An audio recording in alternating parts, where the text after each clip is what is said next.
Grab a cup of coffee and start your day with Change Your Attitude, Change Your Life. Change Your Attitude, Change Your Life features stories to inspire, motivate, and empower you. Live your best life now. Listen, learn, think, and decide. Change Your Attitude, Change Your Life. Visit cyacyl.com.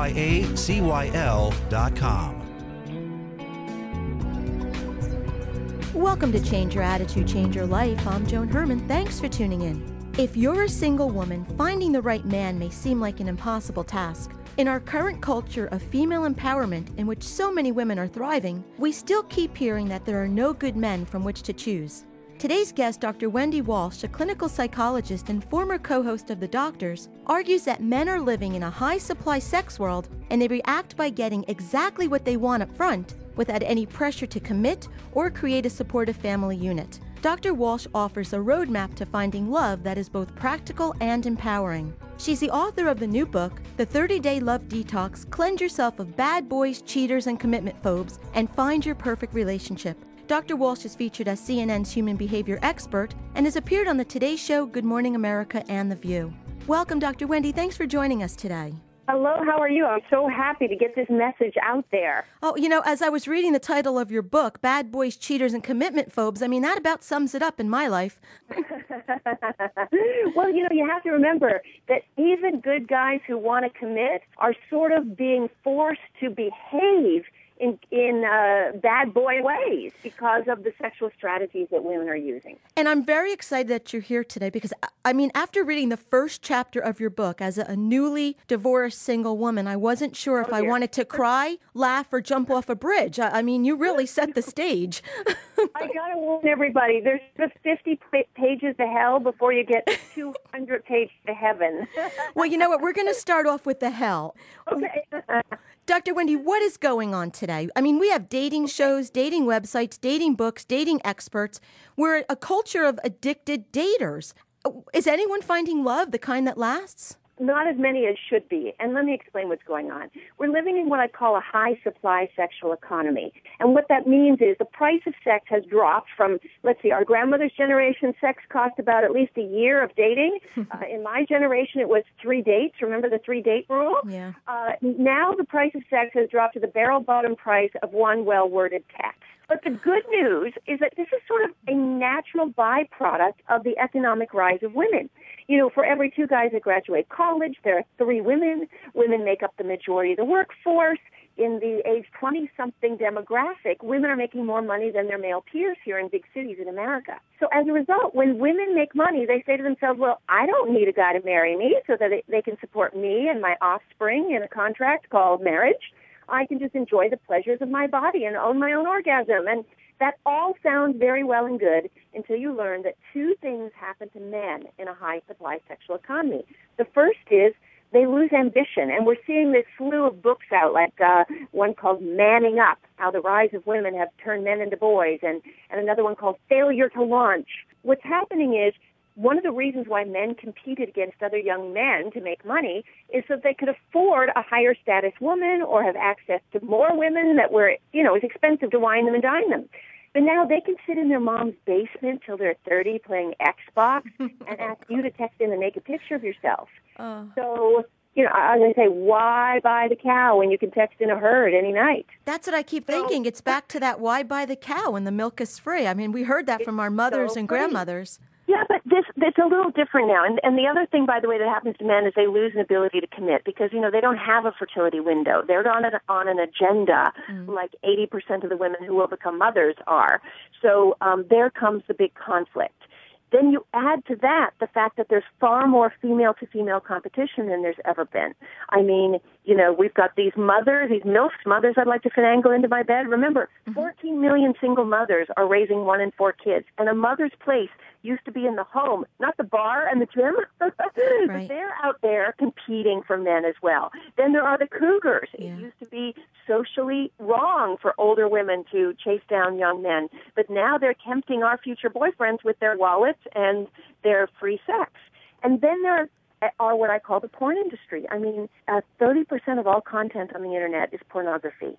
And these guys are getting addicted to it. What they're getting addicted to is new, fresh images all the time. So we have to compete against that as well. So, Doctor, what is the good news? She's like, I want to close this book right now. The good news is that human beings have the widest range of paternal investment of any primate. What that means is a guy's investment in his family might be as little as 1 teaspoon of sperm, and another guy might be a baby-wearing, softball-throwing, carpool-driving dad, and there's everything in between. Men also have a wide range of sexual behavior, from complete cheaters, players who may never settle down, to guys who are very monogamous. There's everything in between. The problem now is even the good guys are being forced into this narrow definition of what is a man. And this narrow definition is take all sex, any sex, at any cost. Even guys that don't want to. I've heard from 20-something guys who are using Viagra in their 20s. Wow. Because they're having to perform for women who are expecting them to be sexual athletes. I've heard from men who say to me, look, I actually want to settle down, but I can't find a girl who will settle down at this point. So the answer is to practice what I call slow love. The only way you can tell the good guys from the players is to delay the onset of the sexual relationship. I have to make one thing clear right now. This is not some old-fashioned play into let's withhold sex and manipulate men until we can get them to commit to us. This is about creating new courtship rituals so that guys can display what they want. So how do we go about doing that? Okay. Well, the book is called The 30-Day Love Detox for a reason. I found a study that shows that if you have sex within 30 days of meeting somebody, you have a 90% chance of being broken up within 1 year. And you know what, Doctor, I want to stop there for a moment because I think young girls, when they go out and they meet a guy, they hook up immediately and they think that that's going to lead to love. I'm so glad you said that because there's also 5 myths in the book, 5 sexual myths that are keeping women single, and that's one of them. One of the myths is that women think that sex leads to love. And guess what? It does for women, but not for men. We have very different biology. When women have sex, their bodies excrete oxytocin, which is the female bonding hormone, and they start to fall in love. Men, on the other hand, they can have sex with the same woman every week for 6 months and not like her one bit better than he did on the first date. Isn't it true, Doctor, that when that happens, oftentimes the men actually like the female less? In fact, one other study I showed that the more sexual partners a man has had, the more likely he is to perceive diminished attractiveness in each new mate. In other words, it's a race to the bottom. He continually gets disappointed by each woman. In a high-supply sexual economy, guess who the different woman is that tweaks his fancy? The one who doesn't put out. Okay, so Doctor, before I interrupted you, you were going into the part of your program, the 30-day detox. Okay, so it's a 5-part attachment strategy, and the first thing is looking at yourself. It's real easy to blame the high-supply sexual economy, all these bad boys and cheaters, but if you don't look at yourself and your own attachment style, then you won't really know if you have a piece in this. So I got permission to print 3 tests that have only ever been used in clinical settings before.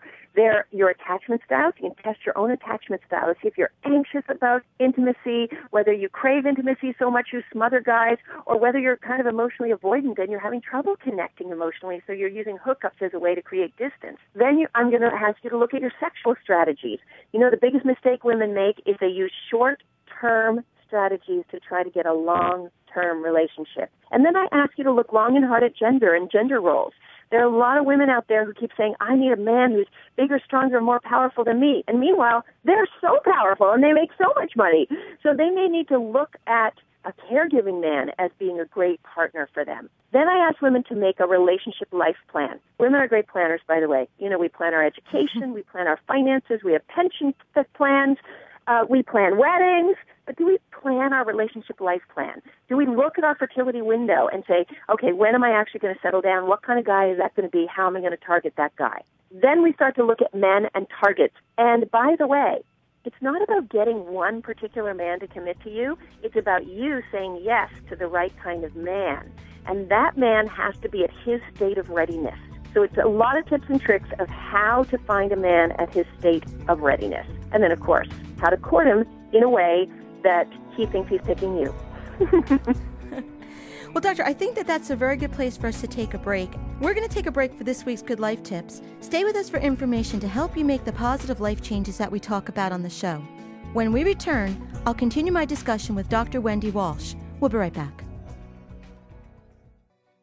Welcome back to Change Your Attitude, Change Your Life. I'm Joan Herman. Our guest today is Dr. Wendy Walsh, author of the new book, The 30-Day Love Detox, Cleanse Yourself of Bad Boys, Cheaters, and Commitment Phobes, and Find Your Perfect Relationship. Doctor, before break, we were talking about your 30-Day Love Detox program, and you went into the 5 steps that are the basic steps of the program. What I want to touch upon right now, we mentioned one of the 5 myths, the 5 sexual myths that women have. What are the other 4 myths? Okay, there's 5 myths that keep women single, and one of them is that the hookup culture is everywhere.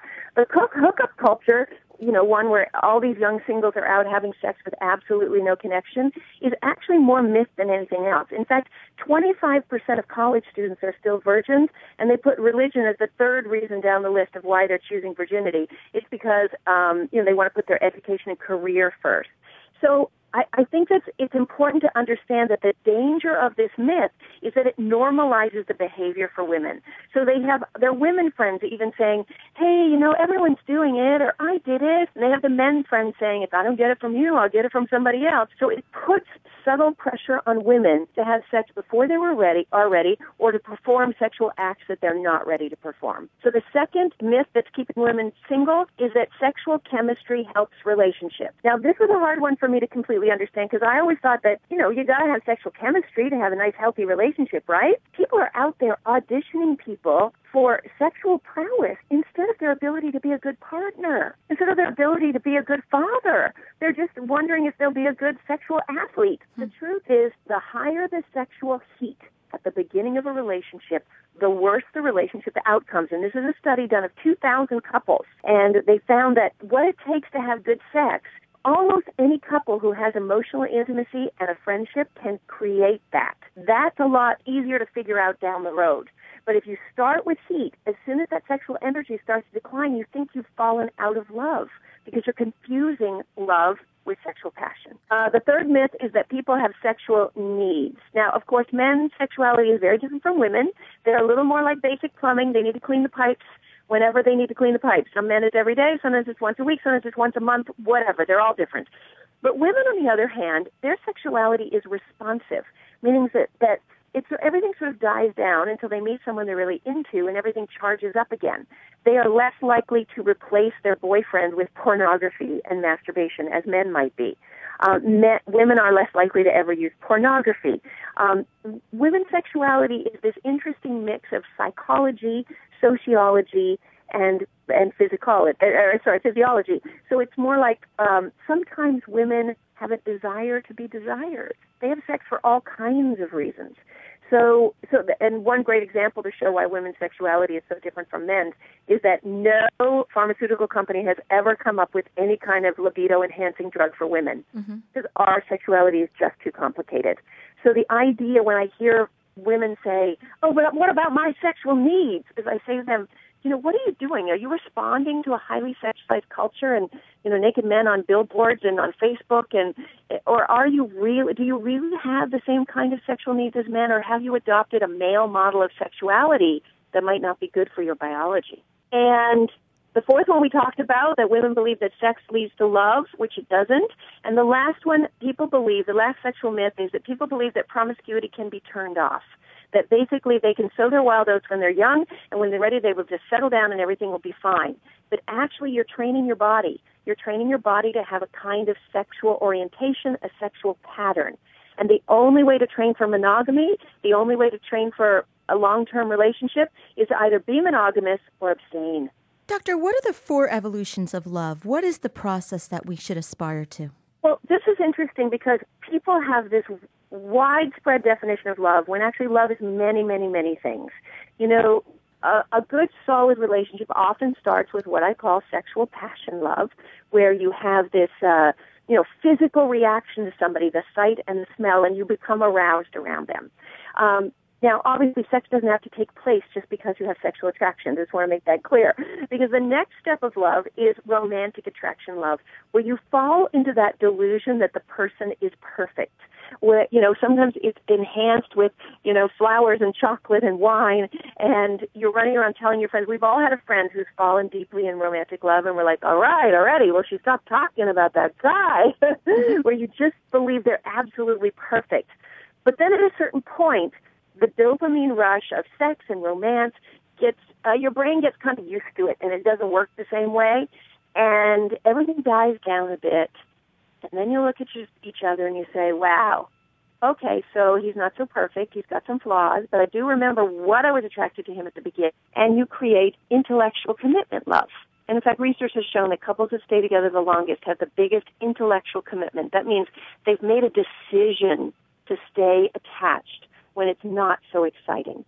And if all goes well through intellectual commitment love and people get married and they stay together and they have kids, and eventually it morphs into mature companionate love, where sex may be a piece of it, but it's like 10% of it. You know, at the beginning of a relationship, sex is 90% of it. At mature companionate love, the kind of glue that keeps you together for the long term, sex is about 10% of it. And you become very comfortable. It becomes a home for the heart, a healthy exchange of care, and that's the kind of love we all want to aspire to getting to. And you know, Dr. Wendy, from your work and from what I'm hearing, it sounds to me that women are more powerful than we think. And I don't mean powerful as in I carry the briefcase and I move up the ladder and what we described in the beginning, but we have more power to control our lives the right way. Do you think it really comes down to respecting ourselves more? It's not just respecting ourselves more. It's just that women are wonderful people. We love to be liked, and we want other people to feel liked. So we have a really hard time saying no, especially when somebody's pressuring us. Even if our girlfriend's pressuring us, go out with him, do it, he's fine, I think he's good. You know, what I talk about in the book is how to tap into your cave woman wisdom. My area of interest is evolutionary psychology, and I look back about what is right for our biology, what was right in our hunter-gatherer past. And I ask women to tap into their cave woman wisdom about really what is safe for them. And sometimes that means ignoring the messages of your culture. Sometimes it means ignoring the pressures around you and learning to know that preserving yourself is okay. And in fact, there's a whole chapter in the book also on how to say no and how to deal with male withdrawal syndrome when the bad boys leave, because you're making room for the good guys to show up. Remember the goal here. The book is The 30-Day Love Detox, Cleanse Yourself of Bad Boys, Cheaters, and Commitment Phobes, and Find Your Perfect Relationship by Dr. Wendy Walsh. Dr. Wendy, if our listeners would like more information about you and your work, where can they go? Well, the 30-Day Love Detox is available everywhere, online and in bookstores. You can also go to my website, drwendywalsh.com, and you can find me on Facebook and Twitter and everywhere. And as always, you can visit our website, cyacyl.com. That stands for Change Your Attitude, Change Your Life. While on our site, listen to past shows as podcasts, read the digital magazine, sign up for our mailing list, take part in the book club, and be sure to follow the show on Facebook and Twitter. Dr. Wendy, we think we found the right guy. We think he's a keeper. How can we tell, and what now? Well, basically what you're looking for, in the olden days, you looked for men to sacrifice, right? They spent money and time to show you that they were in there for the long run. Today you have to look for new courtship rituals because you may be making more money than him. He may not be able to afford to pay for those extravagant early dates. So you look for things like, is he posting publicly on your Facebook page? Or is he hiding you in a little technological compartment of private messages and texts? Does he want to hide you from the rest of his life? Or is he willing to be out front in your life?